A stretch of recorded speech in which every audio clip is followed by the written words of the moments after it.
Hey there, Wondering Watchers. Welcome to this tarot card reading made for watchers of true crime and intended for a mature audience. This tarot reading dives into the death of 19-year-old Stephen Smith that occurred on July 8th, 2015, that had previously been considered a hit-and-run accident and is now being investigated as a homicide. My last video on Stephen Smith looked at whether Buster Murdaugh was involved in his death, and since making that video, I've been able to review more articles, investigation notes, and even watch the HBO Max docuseries Low Country, The Murdaugh Dynasty. I learned that Stephen had more injuries than just head trauma, right shoulder dislocation, and cuts and bruises to his right hand. He also had bruising on both sides of his forehead, a cut on his right eyebrow, a 6-inch cut on the inside of his right arm, small cuts on the inside of his left arm, and some other scrapes on his hands and arms. This is a diagram of Stephen's body in the road. Interestingly, here we go, Sandy Run Road. Interestingly, his body was moved at the scene, and it's not clear to what extent his body was moved and whether this diagram is the original position or not. I saw a photo of Stephen in this position with his right arm raised like this, but I've also seen several other photos with his right arm actually lower down to his side, similar to how his left arm is here in this diagram. You can't tell from this, but the bottom of his right shoe was actually flat on the ground. And photos also show that his t-shirt was raised up from his waist a little bit. And to me, it seems that someone kind of lifted him up from behind and kind of grabbing underneath his armpits to carry his upper body, perhaps to drag him out of a vehicle or back of a truck. But with the sole of his right shoe being flat on the ground, it seems someone else carried his lower body from like this portion of like the crook in his knees, as opposed to one person kind of just dragging him and his heels being kind of dragged on the ground.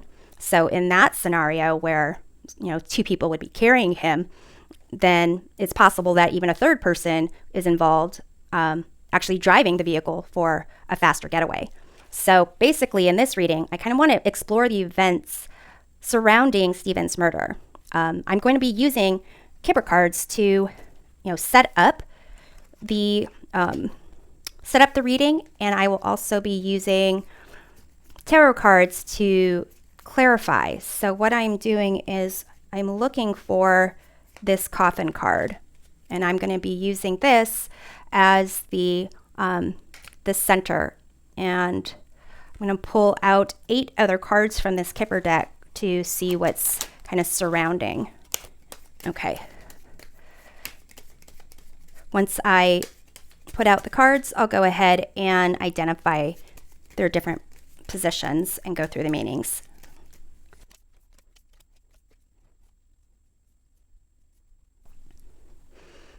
Okay, so here we have on the top row, main male, lovers, false person, change is in the middle row, coffin, concern.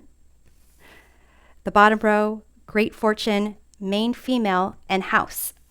So with this coffin in the middle, it's representing like the Stephen's death. The head of the coffin indicates the cause. Coffin is usually like what's ending. So the cause of what is ending is at the head of this coffin, and at the feet of the coffin, it's the basically what has ended. So what we can see is this idea of Stephen's death and this concept of lovers is really weighing down on this main female. She is looking towards this house, and the house kind of indicates a sense of security, a place of, where you live, everything you kind of know and are familiar with and give you a sense of the security. Above the house is this concern card.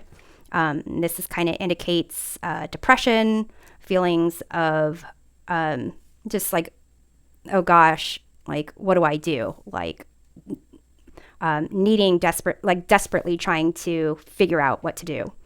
And so with that being the cause of Stephen's death, it would seem like some female being concerned about her living situation.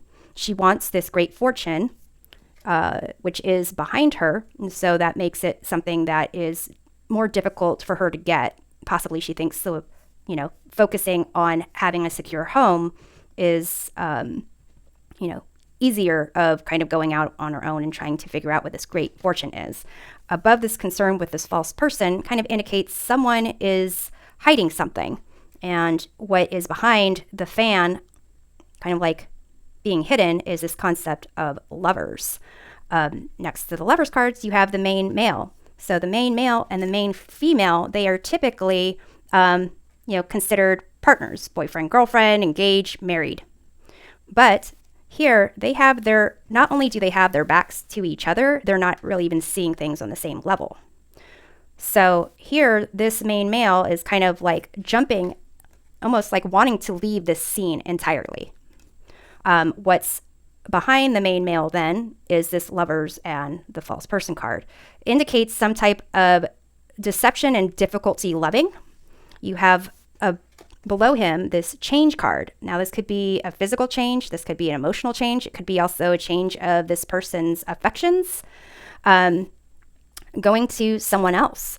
And considering this is, the foot of the coffin over here, what's being ended is this main male's desires to change, or the change he was going to make. Perhaps this is someone who was in a secret relationship with Stephen, and this main female wanting to make sure that her home was secure, this relationship was secure, and being concerned about it somehow caused Stephen's death. Possibly pretending to be a friend of his, pretending to kind of do something where it would facilitate this connection between the main male, but that being false. So let's take a look at this main female at the bottom. We have the Queen of Swords. This is someone who is, you could say, conniving. It's someone who is definitely smart, has done their research, is someone who plans and calculates. So I'm going to clarify this Queen of Swords. We have the Sun. So she very much is seeing that she needs to kind of use reason and logic to achieve a sense of happiness. So maybe this Sun was this great fortune. But interestingly, this queen is kind of like gazing in this direction as well towards this house. So let's see what's in this house. What's like this sense of like security. Well, we have the Four of Cups. So that seems like really not aware of what's around you, kind of not happy. So we have the Seven of Wands. So this main female wasn't really happy, but she was going to stand her ground. She's like, this is mine. This is my sense of security. But maybe she thought it would ultimately, whatever she wanted to put in motion would ultimately get this great fortune for her that she actually has her back turned on. So let's see what this great fortune is. We have the Empress. And here in this deck, this person is pregnant. So maybe she was hoping that this main male would have this family with her. Maybe if she was pregnant, he wouldn't leave her. I'm going to clarify the Empress card. You have the skeleton behind the wall. This is the equivalent of the Hanged Man. So it's as if her getting pregnant would almost require some kind of sacrifice of herself and possibly this main man. Let's take a look at this concern card. We have the Strength card. So a sense of trying to be strong, possibly having some mental health issues. I'll clarify the strength card. We have the 8 of Cups. So for someone who is strong and standing their ground, but then emotionally leaving the situation and moving on, it's like this person here is very conflicted. So let's see what's going on with the concept of the false person. You have the 2 of Pentacles, and you can see in this deck they're twins. Maybe one's a good twin, maybe one's an evil twin. Maybe this is that concept of maybe ups and downs. Like maybe there's someone who had either was bipolar. That kind of goes along with someone who's down and then willing to fight for what they have. So I'm going to clarify the 2 of Pentacles. It's like they're juggling something. You have here the Wheel of Fortune. So this is supposed to be like what's hidden in the basement of this mansion. I'm using the Tarot of Haunted House. And what's hidden in the mansion, or what's in the basement of the mansion is this concept of like, change, control, karma, things like that. So with this false person, it's almost as if they're trying to change their fortune or their fate with this main male. I'm going to take a look at the main male. We have the 7 of Pentacles. So this main male is someone who kind of maybe started a relationship, started dating or a marriage with this main female, and kind of was like, not really excited, but I kind of have to deal with what's there. Let's see what's going on with the Lovers card. We have here the 10 of Cups. Interesting. So, but the Lovers card is behind the main male's back. And also what's also behind that main male's back is this false person. So it could be at some point he was wanting a family with this person, this main female. Maybe he discovered she wasn't all that great, or maybe he was wondering if she wasn't all this great. I'm going to clarify 10 of Cups. You have the 4 of Pentacles. So, the main male is the one that also could be a false person in the sense of the Lovers is between both their backs. And this 4 of Pentacles is a sense of like holding on to something, like holding on to a sense of security as well, a sense of foundation, and possibly this 10 of Cups, even though it shows like this happy family, husband, wife, kids. Interestingly, these kids, I don't know if you can tell, but it looks like they have very similar outfits to what's over here with the 2 of Pentacles.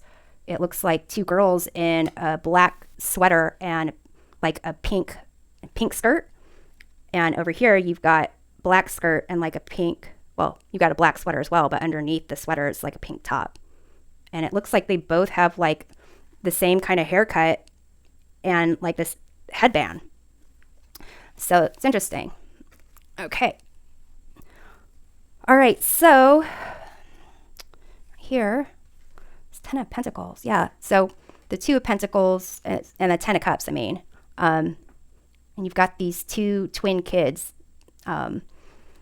So, it could be even having to do with their kids. If these are like an older couple, then it could be their concern or her concern about their kids being involved.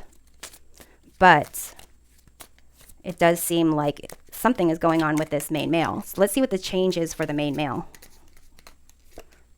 We have the 9 of Swords, something that is causing stress and anxiety.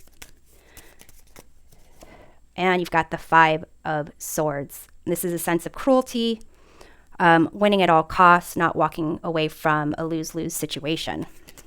And I'm going to pull another one. You've got the Knight of Cups. So romance, love, and you can see in this Knight of Cups, this person here, it's like got this male without a shirt. And since this is the change that the main male was considering, it could be that, and this is like what's affected, is what's being affected with this coffin. What is ending is at the foot. So what's affected, what's ending, is this main male changing, kind of going from this place of wanting this family, not really sure, kind of stressing out about it, and possibly going with his heart and being with someone else. It's almost like the effect of this person's concern, the main female's concern and wanting to hold on to this, is the cause of Stephen's death. The effect of Stephen's death is that this main male, this change is not going to occur. And maybe this main male is kind of stuck in this love relationship. And that kind of indicates like a sense of them both being false people. Where maybe she put things into motion and he had to end it. To some degree, it could be that she forced him to kind of end things, like that change that he was going to make. He had to end it. You've got stress and anxiety and cruelty here with the Knight of Cups. That could be like a crime of passion. And with this great fortune here, could be this, he's also, they're like both involved. Like maybe the pregnancy isn't a literal child. They both made this happen and had to keep it a secret. So I'm going to pull another card for this Hanged Man. Well, another major arcana card. We have the High Priestess, secrets, things that are hidden. So here, to some degree, it's as if these like major arcana cards are showing like what he's controlling, what she's kind of has her back turned to, but wants, like maybe even protects a great fortune that they have. But it involves like them kind of creating something where they have to like, there's waiting, there's surrendering and sacrifice and things that are hidden. So it's like they are both the cause and of Stephen's death. The reason being that they're married or have some type of partnership where her main priority was keeping this house together. So I'm going to go ahead and pull a card for Stephen here in the middle, because if you look at things that way, Stephen's death, it comes between the main male and their house. And even though not directly above, the main male kind of is above this change in great fortune, like he had that control there. And what is above the coffin here is, with this Lovers, this is what's most affected. So it's interesting. I think this is kind of what's most affected is their family, their ability to kind of show themselves as a happy family and hold on to what they have in terms of like finances, security. So let's pull some cards for Stephen. We have the Temperance card. That's kind of a sense of being like a mediator, trying to kind of blend things together, almost like a peacekeeper. I'm going to pull another card there. And we have the Three of Swords. So in this one, you can see this person is like supposed to be a vampire hunter killing this vampire. So to some degree, it could be that this person, Stephen, like knew both these people. It'd be interesting if he was friends with any married couples that had like money or reputations to kind of uphold, and somehow he was kind of he was the thing that almost made their marriage work, but also the source of pain. So it's almost like, let's say he was the secret boy toy for this main male, and that kept the main male happy enough to stay in the marriage. Then this main female, if her focus is to have a happy house, then it's fine. It's kind of like keeping the peace, keeping the facade going. But then at some point, he becomes a threat to them. So here, in terms of who those people are and how these privileged people would be involved with Stephen, possibly like an employer, or someone who was in a position to have like